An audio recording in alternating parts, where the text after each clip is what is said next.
I never thought the man I had loved for 15 long years would be the one ripping my world apart in the cruelest way possible. I never imagined that the person sleeping beside me every night was sharing his heart and his body with the one person I trusted most in this world, my own younger sister. But that discovery came like a knife to the chest, and it changed everything forever. Picture this. It was a rainy Thursday evening. I had just come home early from a long shift at the hospital where I worked as a nurse. The house was quiet except for the sound of rain tapping against the windows. I kicked off my shoes in the hallway and walked toward the kitchen expecting to find Julian making dinner like he sometimes did on quiet nights. Instead, I heard soft laughter coming from our bedroom upstairs. At first, I smiled, thinking maybe he was on the phone with a friend. But then I heard a second voice, a familiar voice, a voice that made my stomach drop straight to the floor. It was Evelyn, my little sister, the one I had practically raised after our parents passed away, the one I had always protected. I froze at the bottom of the stairs, my heart hammering so loud I could hear it in my ears. I told myself I was imagining things. I told myself it couldn't be what it sounded like. But something inside me already knew. I crept up the stairs slowly, one step at a time, trying not to make a sound. The bedroom door was slightly open, just enough for me to see inside, and what I saw shattered 15 years of marriage in a single second. There they were, Julian and Evelyn, wrapped in each other's arms on our bed, the same bed where we had made love for years, the same bed where we had planned our future and raised our daughter Penelope. They were kissing like they had done it 1,000 times before, like they belonged to each other, like I didn't even exist. I stood there, completely frozen, my hand gripping the doorframe, so tight my knuckles turned white. My mind screamed at me to run or scream or do something, but my body wouldn't move. All I could do was watch as my husband whispered something in my sister's ear, and she laughed that soft laugh I used to love. Then Julian said the words that burned themselves into my soul forever. I've wanted this for so long, Evelyn. 15 years of pretending, and now you're finally mine. 15 years. The number hit me like a truck. They had been together the entire time, maybe even longer. I backed away slowly, my legs shaking so badly I almost fell down the stairs. I made it to the living room and collapsed onto the couch, my whole body trembling. Tears came hot and fast, but I didn't make a sound. I couldn't, because if I made a sound, they would know I was there, and I wasn't ready for that yet. I needed to know how deep this betrayal went. I needed to know everything. So I sat there in the dark, listening to the rain and the sounds coming from upstairs, and I felt something inside me break. But it wasn't just sadness. It was the beginning of something colder, something sharper, something that would eventually make them face the truth. Stay with me, because this story is about to get darker than you can imagine. The betrayal cut deeper than any knife ever could, and the revenge that followed was the sweetest, most satisfying thing I have ever lived through. I waited until they left the bedroom. I heard them laughing softly as they came down the stairs together. I stayed hidden in the shadows of the living room, my breath caught in my throat. Julian walked Evelyn to the door and kissed her one last time, right there in our hallway. "I'll see you tomorrow at the usual place," he whispered. I love you more than she could ever understand. Evelyn smiled up at him with that same innocent look she had used on me my whole life. "I love you too, Julian. Soon we won't have to hide anymore." Then she was gone. The door clicked shut, and Julian turned back toward the kitchen, humming happily, like nothing in the world was wrong, like he hadn't just spent the afternoon in bed with my sister while I was at work saving lives. I stood up slowly. My legs felt like they belonged to someone else. I stepped into the light of the kitchen and Julian saw me. For a split second, his face went pale. Then he recovered with that charming smile he had perfected over 15 years. "Amelia, you're home early. I didn't hear you come in. How was your shift?" I stared at him. Really stared. At the man I had married when I was 22, the man who had promised me forever, the man who had held me through every hard night and every happy morning, and I felt nothing but ice. "I saw you, Julian," I said, my voice barely above a whisper. "I saw you with Evelyn." He froze. The smile disappeared. His eyes darted around the room like he was looking for an escape. "What are you talking about?"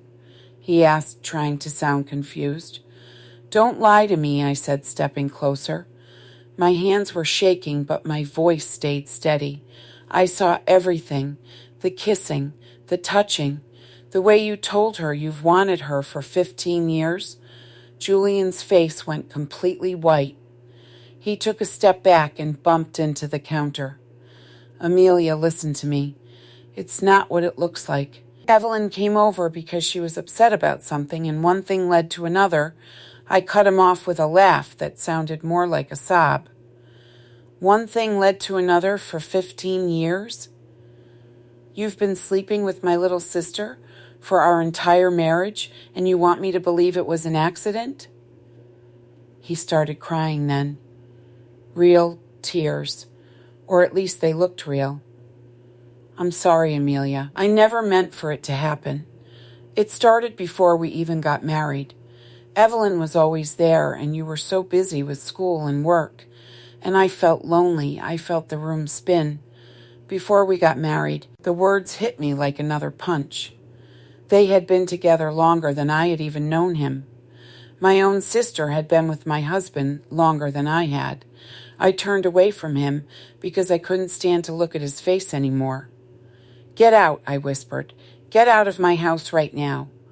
Julian tried to grab my arm. "Amelia, please, we can fix this. Think about Penelope.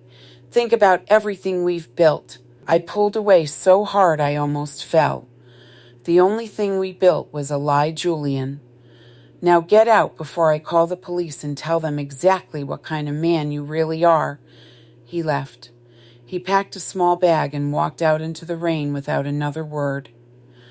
I locked the door behind him and slid down to the floor with my back against it.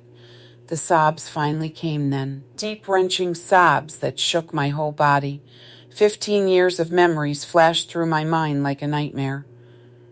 Our wedding day, the birth of our daughter Penelope, family vacations, late-night talks where he told me I was the only woman he would ever love. All of it poisoned now, all of it fake. I cried until there were no tears left, and then I sat there in the dark, feeling something new rise up inside me. Not sadness anymore, not even anger yet.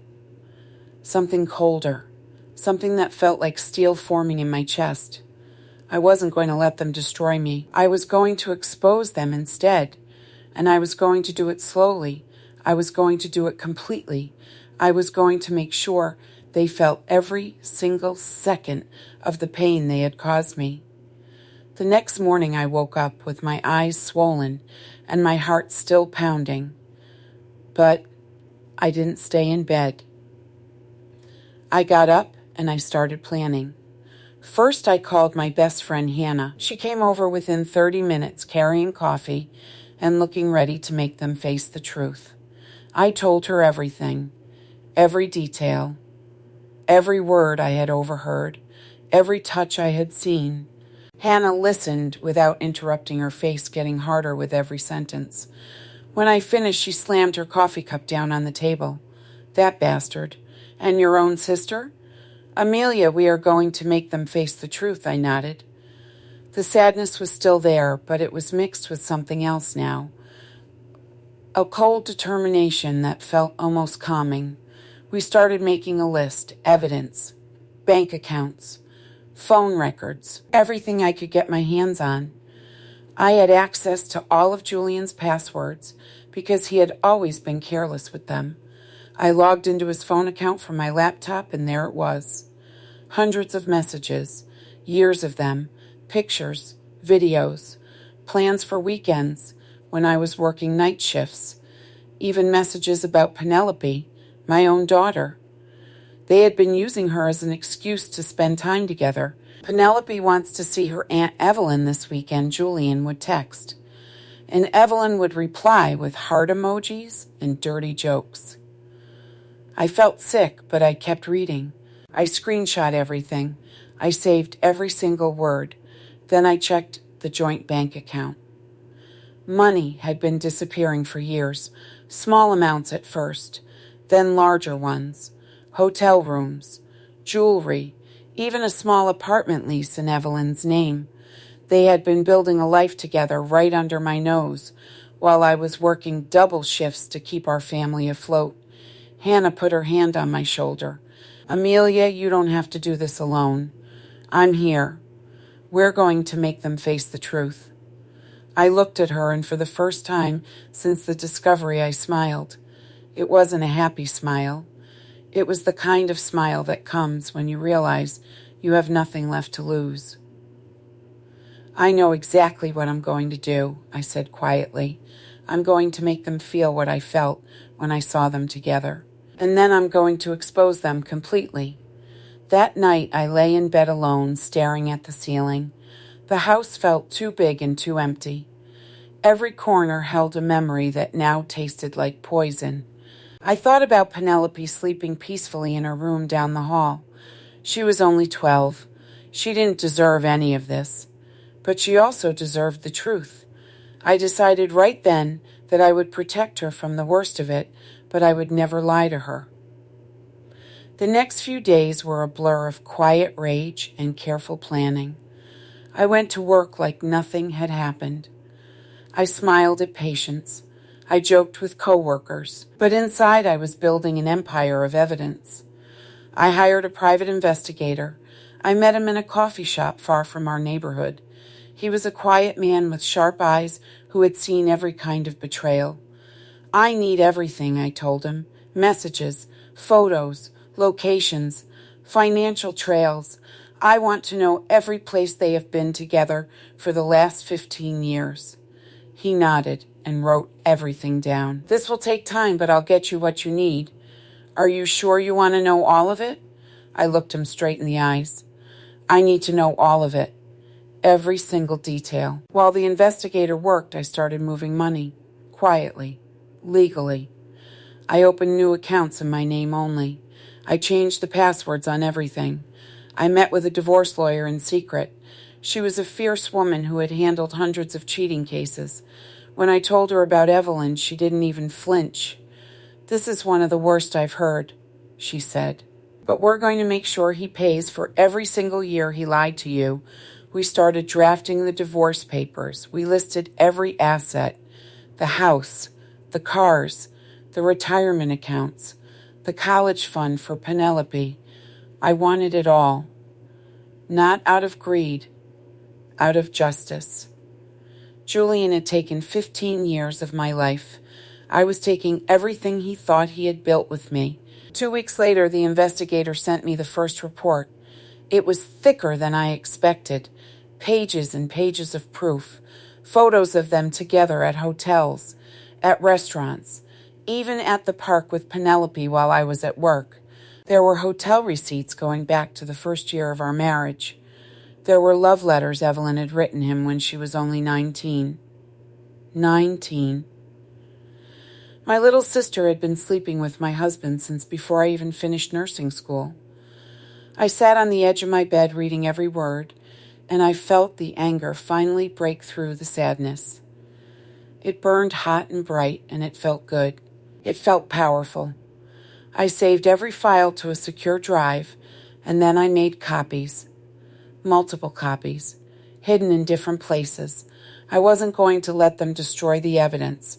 I was going to use it to expose them. That night I called Evelyn. I kept my voice light and sisterly like nothing had changed. Hey sis, I was thinking about having a family dinner this weekend. Just the three of us and Penelope. It's been too long. She hesitated for half a second, but then she agreed. That sounds nice, Amelia. I'll bring dessert. I hung up and stared at the phone. She had no idea what was coming. Julian had moved into a cheap motel across town. He had been calling me every day, begging to come home. I let him think there was still a chance. I told him I needed time to think. I told him I still loved him.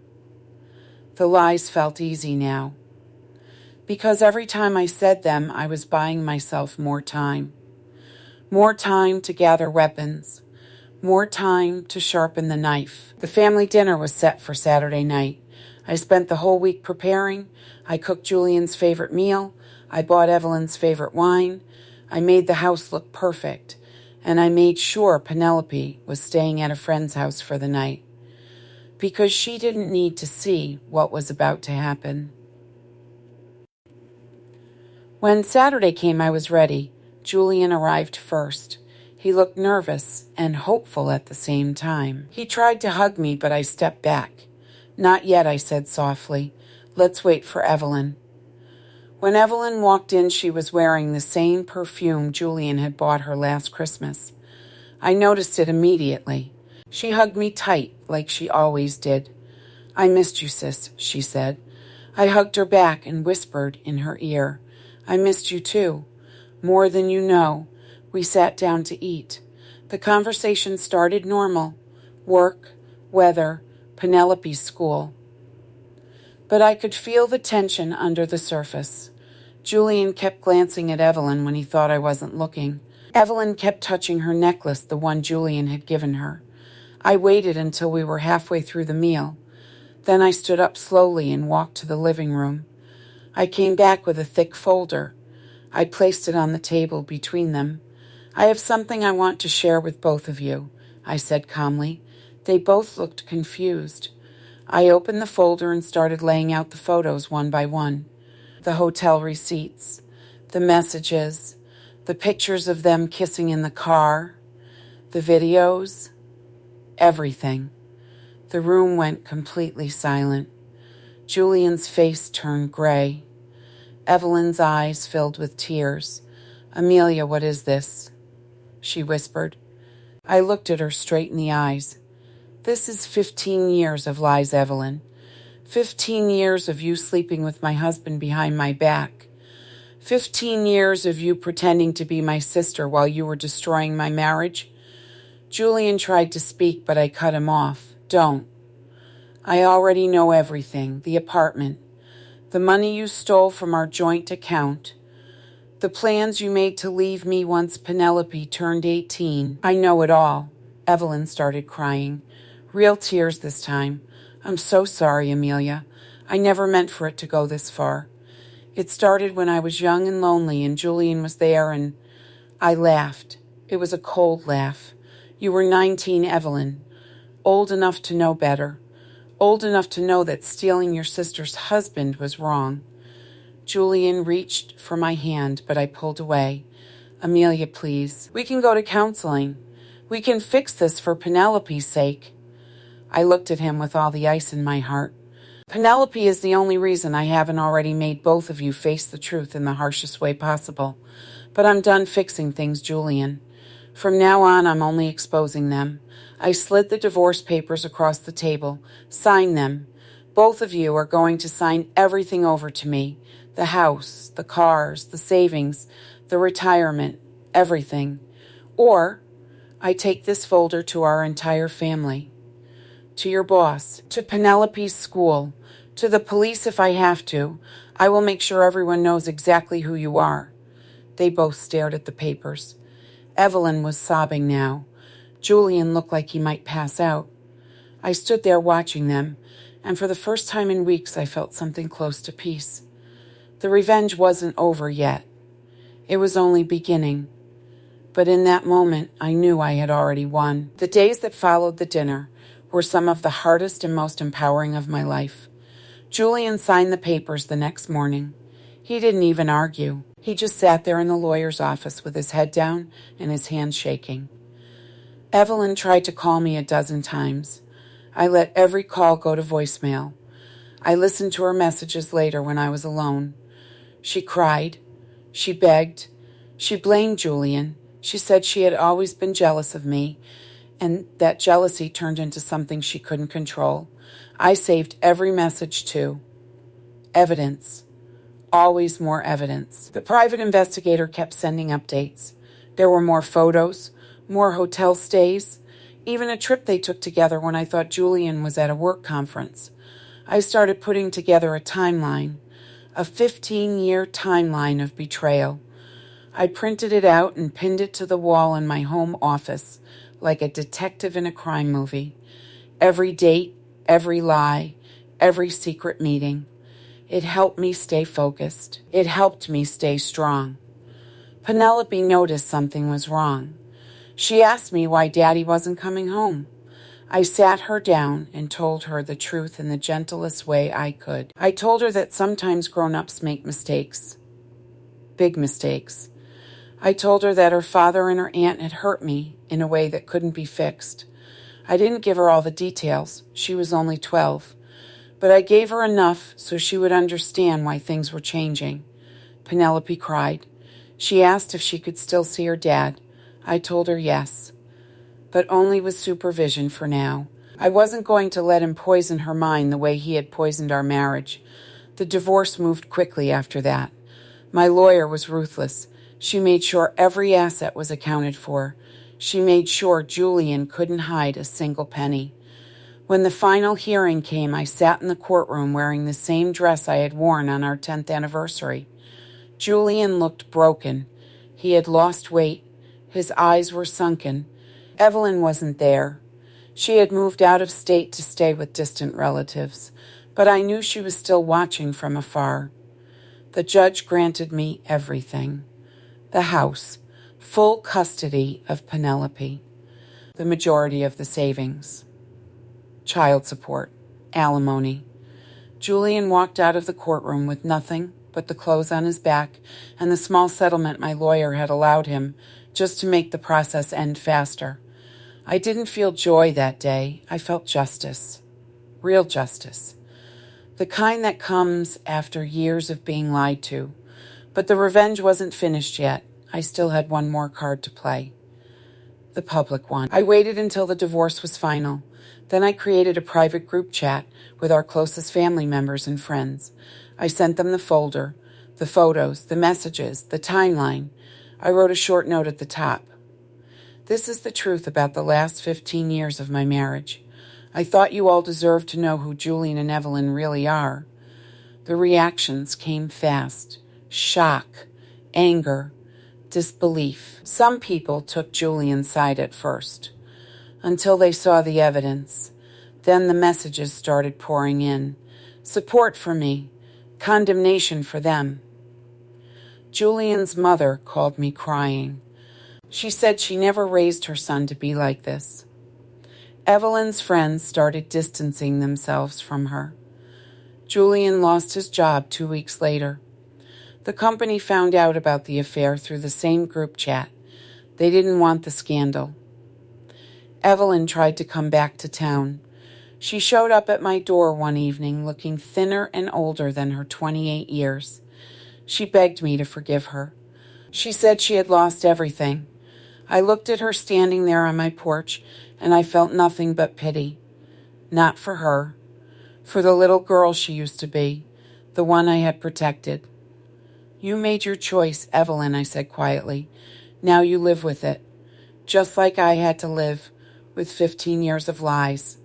I closed the door in her face. I didn't slam it. I didn't need to. The quiet click was enough. Months passed. Penelope started seeing a therapist. She was healing. We both were. I started going to the gym again. I started painting in the evenings the way I had always wanted to, but never had time for when I was married. I reconnected with old friends. I traveled with Penelope to places I had only dreamed about, and every single day I woke up in my house knowing it was truly mine. No more secrets, no more lies, no more pretending. 1 year after the discovery, I stood on the back porch watching Penelope play in the yard with her new friends. The sun was setting, and the sky was painted in soft pinks and oranges. I raised a glass of wine to the sky and whispered the words I had been waiting to say. To the woman I became after you tried to break me. She is stronger. She is wiser. She is free. I took a sip and smiled. The revenge was complete, not because they were suffering, although they were, but because I was finally living the life I deserved, the life they had tried to steal from me. If this long emotional story of betrayal and sweet revenge touched something deep inside you, then smash that like button right now. Subscribe and turn on notifications, because these raw family betrayal stories are only getting longer, more detailed, and more intense with every video. Comment below and tell me honestly. Could you ever forgive a husband who cheated with your own sister for 15 years? Have you ever had to cut family out of your life to protect your peace? Share your story if you feel safe. I read every single comment. Your words heal me too. This is Amelia, stronger than ever, finally free. See you in the next one where the pain cuts even deeper and the comeback hits even harder.